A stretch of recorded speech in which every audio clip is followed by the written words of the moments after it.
in the picture of this creation, that's what you see. Well, as the story builds, you see just hints and flickers of this. And then you get into the New Testament and you look at the salvation experience, and you have God who initiates this from before time, and you see Christ entering into a physical form in order to enact and express the cause of the Father.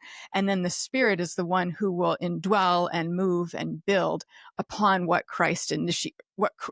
God initiated, Christ fulfilled, and the Spirit enlivens. It's the complete picture, like you're saying. It is Genesis 1.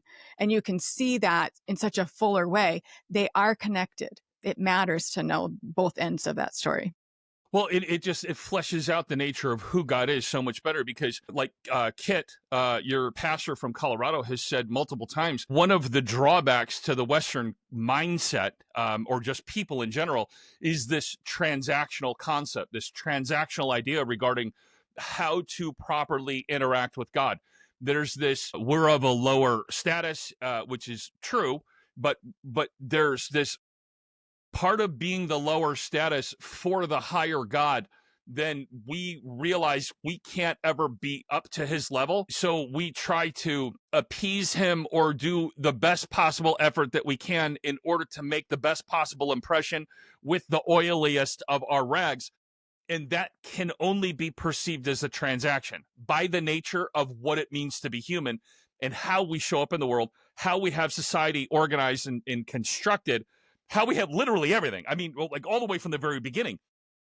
All society, all culture is transaction based just by the nature of it. You get married. I promise that I'm not going to, I'm not going to cheat on you, and I'll make you home cooked meals and I'll take out the garbage or whatever it is. I promise I'll do this for you.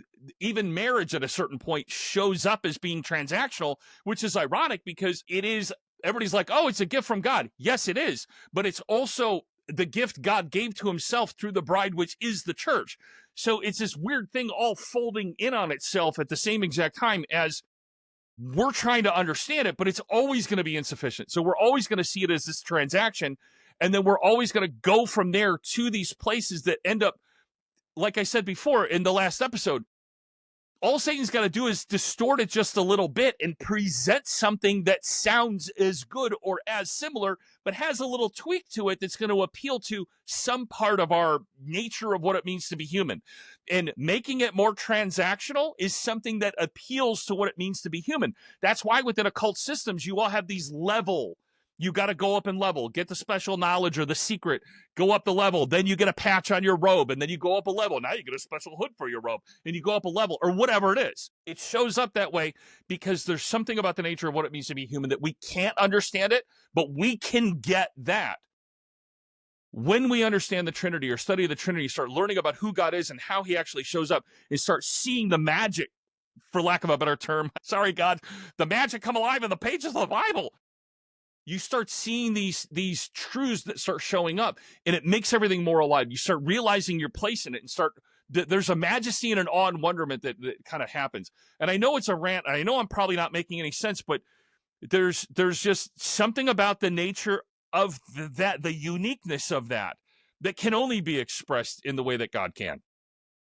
And what I enjoy seeing in studying the Old Testament is that it's not just the creation story, and then that's the only place. There is this building theme that only God, in his own power and almost in a presence, is going to save the people. That is anything messianic that we would look back at now and go, okay, that's messianic.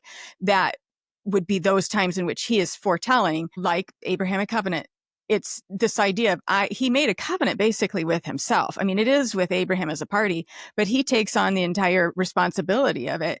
And in order to fulfill it, he will have to be torn asunder. That's the idea. He will do it. And they understood in some way he was going to show up in tangible humanity.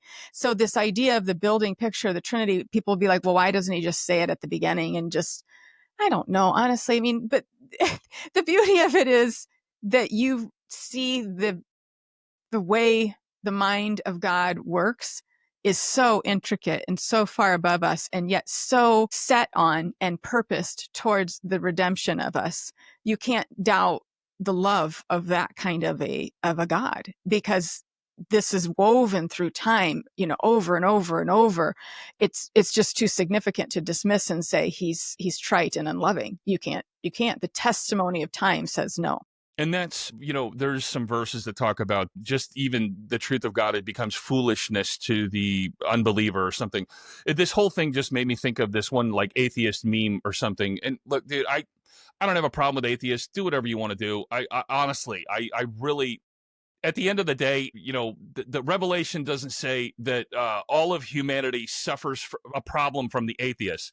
Revelation says that everybody is a believer of some kind. So atheists, sorry, but at a certain point you stop existing, like as a way of things. So I really, like I say, I really don't see him as being a problem. But every now and then they'll come up with a meme that is so pertinent and so effective, but also so nonsense that it wraps people up. And here's the meme. So because God's atheist, because God's sending himself to sacrifice himself to himself to save us from himself is a little bit too much for any logical person to ignore, or any, something along those lines. There's always variations that kind of go on with the whole entire thing. This, to someone that knows nothing about anything other than the idea of the Trinity even existing in the first place, at a certain point is this sarcastic, sense-making, I don't have to think anymore, bah ha ha, aren't the Christians dum-dums? When in fact it's not even in the same ballpark. It's not even the same sport, so to speak, when it comes to trying to explain the nature of this relationship, even our understanding of it. It's I don't mean to sound insulting or anything, but it's juvenile or kindergarten-like level reasoning and thinking. It's the equivalent of saying poopy head, it's silly. It's funny but it because works, the first time I saw that, I thought, yeah, that's kind of cool. Right. Like that happened. Yeah, it's kind of interesting to put it that way. I didn't realize I was being mocked. I chose to see it the way I wanted. Yeah, no, it was definitely mockery, But we were talking before I ran away, apparently started being a psycho. Getting back on track, we were talking about the creation story. That's a place where obviously Jesus kind of shows up, the Trinity shows up, and you see all of them kind of together. It's not as obvious as a few other places. And I know that you've got one spot that I think most people probably go to in their head when they're thinking about all three showing up at once, all part of the same moment in time. The baptism, obviously. You got John the Baptist. He's baptizing Christ. We all knew this was going to happen. We had the old scripture from way back in the day. It's fulfilling scripture. It's doing this. It's doing that. All these things are all colliding all together in this one cumulative moment.